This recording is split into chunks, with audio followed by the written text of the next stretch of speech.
This 5-minute solution will show you how to fix iMessage sending low quality image on iPhone. So if you're trying to send an image on iMessage but you see the photo quality is very low quality, just follow these quick solutions to fix this issue. So the first solution is turn off low quality image mode. Go to settings, scroll down and tap on messages. Scroll down and here you will get the low quality image mode option.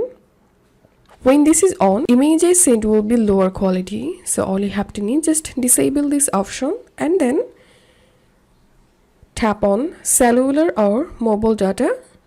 Tap on cellular data options and disable low data mode and then check the issue. And the next solution is reset network settings. Go to general, transfer or reset iPhone, reset network settings. Once done, reconnect to your Wi-Fi or connect your cellular data, and then hope this solution will fix your low quality image problem. If you find this video helpful, don't forget to subscribe 5-minute solution. See you in the next video.